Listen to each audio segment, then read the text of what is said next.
బొల్లా బ్రహ్మనాయుడు గారి స్టేడియం అని ఒక స్టేడియం కట్టాము. నేను స్విమ్మింగ్ పూల్ కట్టాను, అన్ని కట్టాను. వినకొండ మొత్తం గత 60 సంవత్సరాల నుంచి కూడా నేను వచ్చిన తర్వాత అభివృద్ధి చెప్పుకుంటున్న బొల్లా బ్రహ్మనాయుడు అని బొల్లా మాటలనే అర్థమవుతుంది. ఈ స్టేడియంలో ఓన్లీ కాంపౌండ్ వాళ్ళే కట్టారు. అక్కడ రైల్వే బ్రిడ్జికి తీసిన మట్టి తీసుకొచ్చి సదును చేసి బిల్లు చేసుకున్నారు. దరిదాపు 1,70,00,000 దాకా తిరిగి బిల్లు చేసుకున్నారు. దాంట్లో దరిదాపు ఒక 10 లక్షలు కూడా వర్క్ చేయకుండా మొత్తం బిల్లు మర్చుకున్నారు. బ్రహ్మనాయుడు గారు మొత్తం చెప్పే మాత్రం డొల్లా మాటలే. వినకొండ మొత్తం తనే అభివృద్ధి చేశాను అని చెప్పుకున్నారు. బ్రహ్మనాయుడు గారు మీరు చేసిన అభివృద్ధి ఓన్లీ మీ పొలాలు మీ స్థలాలు ఉన్న చోట మాత్రమే అభివృద్ధి చేసుకున్నారు. మీరు కొండ మీద రోడ్డు ఫస్ట్ మీరు ఒప్పుకోలేదు. తర్వాత మీరు అక్కడ ఒక నరసింహారెడ్డి ఎస్టేట్ లో 10 ఎకరాలు 15 ఎకరాలు కొన్న తర్వాతే మీరు రోడ్డుకి మీరు ఇచ్చేశారు. అంతకు ముందరే ఆంజనేయులు గారు దరిదాపు 7 కోట్ల దాకా దాన్ని శాంక్షన్ చేయించారు. మీకు తర్వాత మళ్ళా దేవుడు కల్లోకి వచ్చి రోడ్డు ఏమన్నారు. ఇవన్నీ కాదు, మీ స్థలాల్లో అభివృద్ధి చెందడానికి మీ రియల్ ఎస్టేట్ అభివృద్ధి చెందడానికి చేశారు తప్పితే వినకొండ ప్రజలకు మీరు ఏమీ చేయలేదు. మీరు అన్ని చెప్పేది డొల్లా మాట్లాడు, అంత అవినీతేను. రేపు గవర్నమెంట్ మారిన తర్వాత మీ మీద న్యాయ విచారణ జరిపిస్తామని తెలుపుకుంటూ సెలవు తీసుకున్నాం. అంటే నువ్వు ₹1 ఖర్చు పెట్టావా నిధులు? అంటే బొల్లా బ్రహ్మనాయుడు స్టేడియం పెట్టుకున్నావు. ఆ నిర్మాణానికి ఒక 4 లక్షలు ఖర్చు చూపించావు. 4-5 లక్షలు ఖర్చు పెట్టారు. బొల్లా బ్రహ్మనాయుడు పేరు పెట్టుకున్నావు. దానికి నువ్వు ₹1 డొనేషన్ ఇచ్చావా ఈ స్టేడియం కన్నా అడుగుతున్నా. అలాగే పోనీ ఒక సెంటు స్థలం నువ్వు ఏమైనా ఇచ్చావా? నువ్వు నీ పేరు పెట్టుకున్నావు బొల్లా బ్రహ్మనాయుడు అని. నువ్వు ఒక సెంటు స్థలం లేదు. కాలేజీలో ఉన్నటువంటి విద్యార్థులు కోర్టును ఆశ్రయించారు. ఈ స్థలం మాది, ఇది మున్సిపాలిటీకి సంబంధం లేదు అని చెప్పేసి ఈరోజు విద్యార్థులు కోర్టుకి వెళ్తాం. విద్యార్థి సంఘాలు ఆందోళన చేసినా కానీ ప్రభుత్వం పట్టించుకోకపోవడం చాలా దురదృష్టకరం.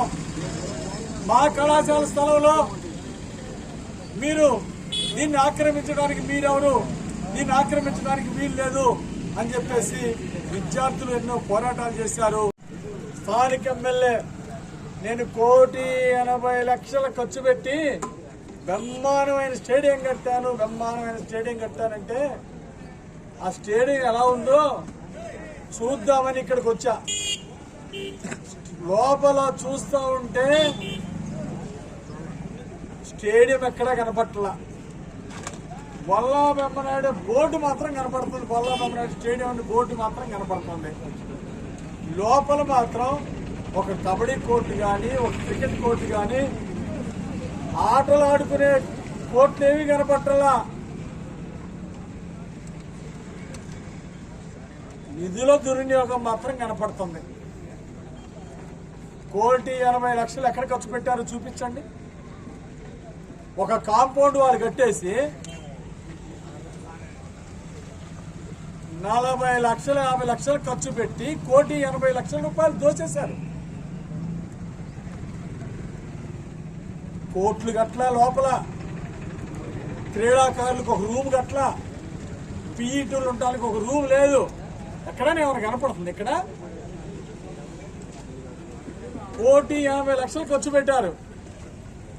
అనుమతులు ఉన్నాయి అసలు?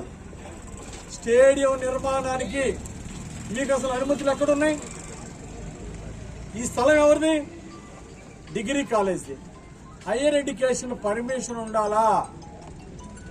పర్మిషన్ లేకుండా, అనుమతులు లేకుండా ఎమ్మెల్యే బొల్లా బ్రహ్మనాయుడు వినుకొండ మున్సిపాలిటీ నిధుల్ని జనరల్ ఫండ్స్ లో 80 లక్షలు, డిఎంఎఫ్ ఫండ్ ₹1,00,00,000, మొత్తం 1,80,00,000 తీసుకొచ్చి ఇక్కడ ఖర్చు పెట్టావు. ఏది నీ దగ్గర అనుమతి ఎక్కడుందో చూపించు.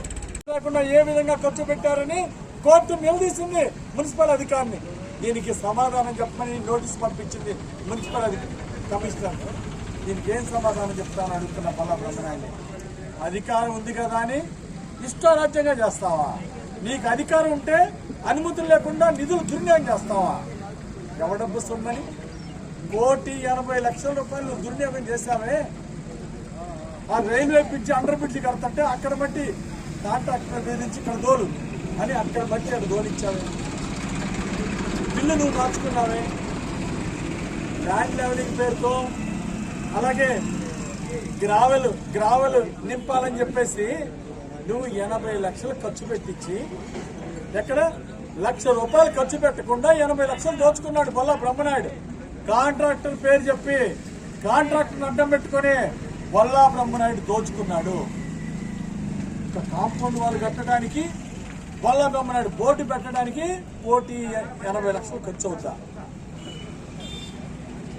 ఇది దోపిడీ కాదా? ఎక్కడ ఖర్చు పెట్టారు మీరు? కాంపౌండ్ వాళ్ళు కడితే కాంపౌండ్ స్టేడియం చుట్టూరు స్టేడియం పేరు పెట్టి స్టేడియం లోపల స్టేడియం లేకుండా కాంపౌండ్ వాళ్ళు కడితే 1,80 లక్షలు ఏ విధంగా అవుతాయి? ఈరోజు స్టేడియంలో పెద్ద ఎత్తున కోట్లాది రూపాయలు దోపిడీ జరిగింది. బొల్లా బ్రహ్మనాయుడు దోపిడీ చేశాడు.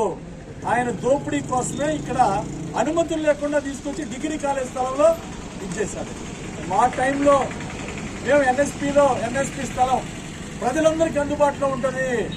రేపేదైనా నేషనల్ స్థాయిలో క్రికెట్ పెట్టాలన్నా, క్రికెట్ క్రీడాకారులు రావాలన్నా పోవాలన్నా బాగుంటుందని హైవేలో మెయిన్ రోడ్లో ఎన్ఎస్పీ స్థలంలో మేము స్టేడియం నిర్మాణానికి మున్సిపాలిటీలో తీర్మానం చేశాం. తెలుగుదేశం పాలనలో ఎన్ఎస్పీ స్థలం తీసుకొచ్చాం. స్టేడియంలు, పార్కులు అన్ని కట్టి డెవలప్ చేద్దామని మున్సిపాలిటీలో తీర్మానం పెట్టాం. 2 కోట్ల రూపాయలు ఆ రోజు నిధులు కూడా తీసుకొచ్చాం స్టేడియం కట్టడానికి. కానీ మీ ప్రభుత్వం వచ్చినాక, ఎన్నికల కోడ్ వచ్చింది, ప్రభుత్వం మారిపోయింది. మీ ప్రభుత్వం వచ్చినాక దాన్ని ఎన్ఎస్పీలో మీరు ఎందుకు కట్టలేదు? ఎన్ఎస్పీలో హార్ట్ ఆఫ్ ది టౌన్ లో బ్రహ్మాండమైనటువంటి స్టేడియం కట్టొచ్చు, అక్కడ ఎందుకు కట్టలేదు బొల్లా బ్రహ్మనాయుడు? ఇక్కడ డిగ్రీ కాలేజ్ స్థలంలో అనుమతులు లేకుండా ఆ డబ్బులు తీసుకొచ్చి దోపిడీ చేశారు. మీ దోపిడీ కోసం ప్రజలను బలి చేస్తారా? అంటే ప్రభుత్వ నిధులు దోచుకుంటారా? ఈరోజు బ్రహ్మనాయుడు స్వార్థం కోసమే ఈరోజు చుట్టూరు కాంపౌండ్ వాళ్ళు కట్టి డబ్బులు దోచుకున్నాడు. అనుమతులు లేకుండా చేయడం చాలా తప్పు. అలాగే